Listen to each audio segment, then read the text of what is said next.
Lesson number 2 नर एवं मादा युग्मकोड बीज की संरचना एवं विकास। स्टूडेंट, आज का जो टॉपिक है वो है पुष्प की संरचना। ध्यान दीजिए, आवृतबीजी पादपों में पुष्प पौधे के लैंगिक अंग होते हैं, अर्थात ये जो पुष्प है ये पुष्प वृंत के द्वारा पौधे की शाखाओं से लगा होता है। पुष्प वृंत से ऊपर की तरफ एक उभारनुमा संरचना पाई जाती है जिसे पुष्पासन कहते हैं।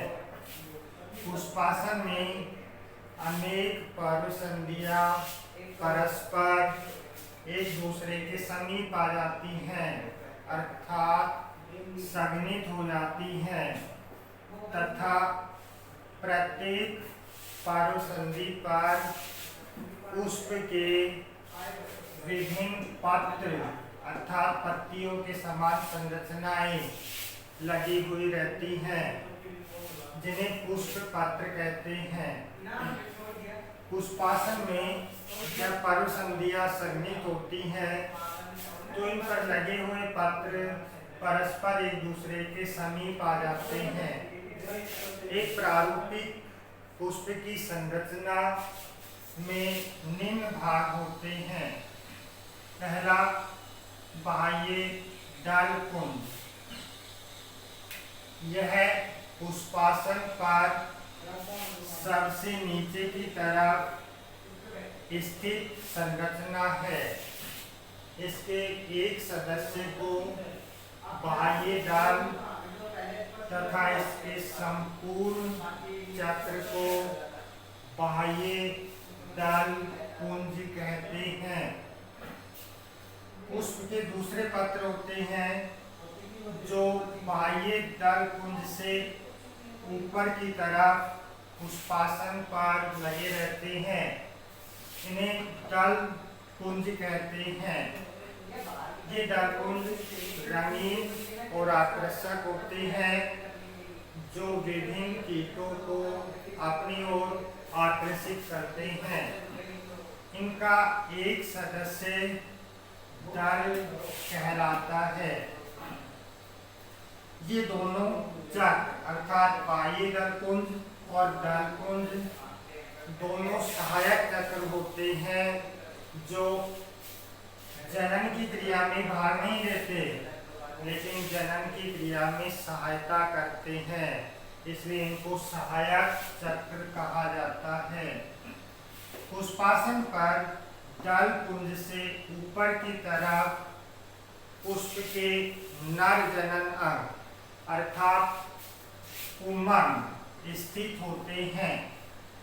इस पुंमंग के एक सदस्य को पुंकेसर कहा जाता है तथा पुष्पासन पर शीर्ष भाग पर अर्थात सबसे अंदर की तरफ पुष्प के मादा जनन अंग अर्थात जायांग स्थित होते हैं और जायांग के एक सदस्य को अंडक कहते हैं, अर्थात सबसे अंदर की तरफ स्त्री केसर जायांग स्थित होता है और इसका एक सदस्य अंडक कहलाता है। अंडक का आधारित फूला हुआ भाग अंडाशय कहलाता है। अंडाशय से ऊपर की तरफ नलिका के समान भाग वर्तिका कहलाता है और इसका शीर्ष भाग वर्तिकाग्र कहलाता है। अंडाशय के अंदर बीजांडासन से बीजांड जुड़े हुए रहते हैं।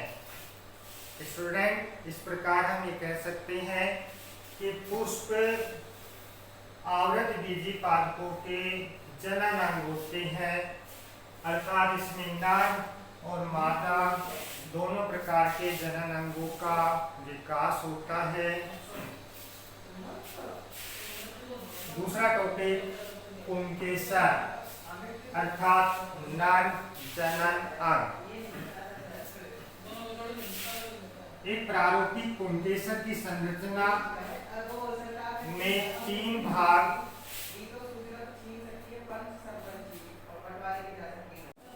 पुंकेसर के 3 भाग पाए जाते हैं।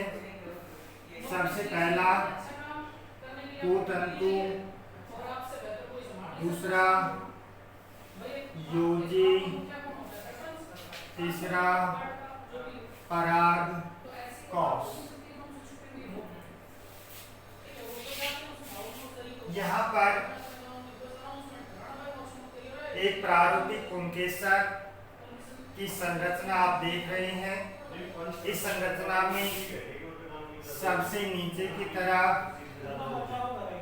एक धागे के समान पतली एवं लंबी संरचना पाई जाती है। इस संरचना को कुतंतु कहते हैं। यह कुतंतु आधारी भाग से अर्थात निचले भाग से पुष्पासन से जुड़ा हुआ रहता है तथा इसके शीर्ष भाग पर पराग कोश स्थित होते हैं।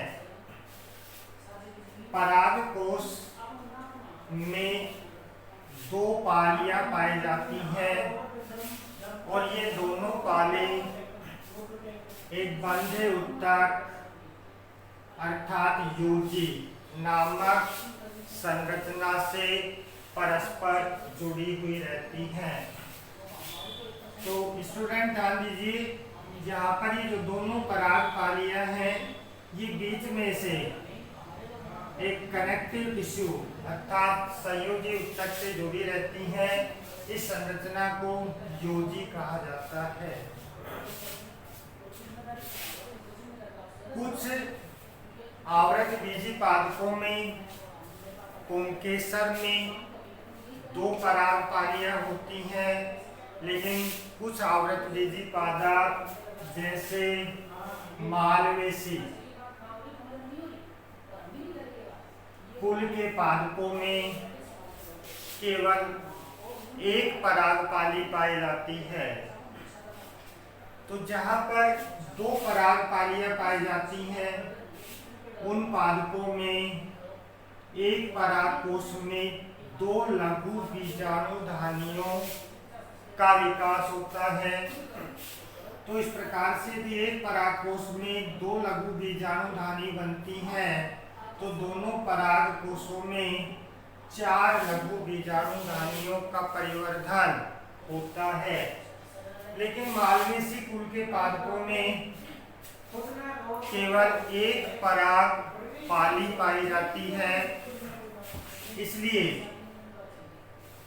मालवेसी कुल में पराग कोश में केवल 2 लघु बीजाणु धानियों का ही निर्माण होता है।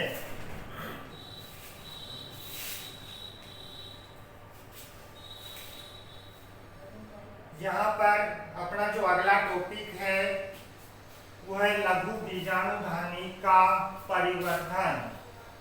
ध्यान दीजिए स्टूडेंट, पराग कोश के अंदर लघु बीजाणुधानियों का परिवर्धन किस प्रकार से होता है।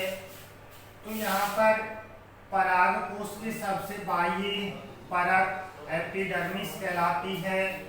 इसके अंदर की तरफ हाइपोडर्मिस नामक उत्तक पाया जाता है। इनकी कोई भी कोशिका अपना आकार बढ़ा लेती है अर्थात पोषण प्राप्त करती है और अपना आकार बड़ा कर लेती है। अब यह बढ़े हुए आकार की कोशिका प्रपसु कोशिका कहलाती है। आवृत बीजी पादपों में 1 से अधिक स्पोरोजीनियस सेल अर्थात प्रपसु कोशिकाएं परिवर्तित हो जाती हैं और इन कोशिकाओं से लघु बीजाणुधानी अर्थात परागपुट का परिवर्धन होता है। इस प्रकार के परिवर्तन को, जिसमें एक से अधिक प्रक्षु कोशिकाओं के द्वारा परागपुटों का विकास होता है, इस प्रकार के विकास को यूस्पोरेंजेट प्रकार का विकास कहते हैं। यहाँ पर प्रक्षु कोशिका में सबसे पहले एक अनुप्रस्थ विभाजन होता है।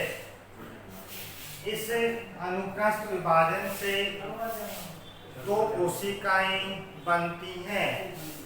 यहाँ पर आप देख रहे होंगे बाहर की तरफ स्थित जो कोशिका है उस कोशिका को प्राथमिक भित्ति कोशिका कहते हैं तथा अंदर की तरफ स्थित कोशिका को प्राथमिक बीजाणुजनन कोशिका कहा जाता है।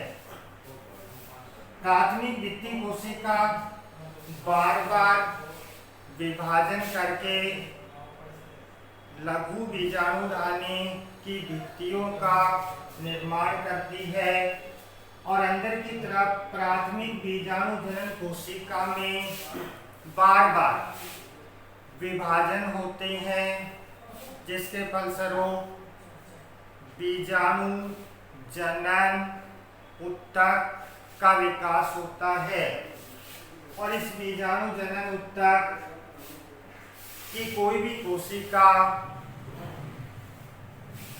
लघु बीजाणु मात्र कोशिका के समान व्यवहार करती है और उस लघु बीजाणु मात्र कोशिका में विभाजन से लघु बीजाणुओं का निर्माण होता है। बेटा ये टॉपिक जो है इसको मैंने एक्सप्लेन कर दिया है, अर्थात आप लोगों को समझाया है। इसके डायग्राम आप उतार सकते हैं और इसके नोट्स आप किताब में से तैयार कर लें।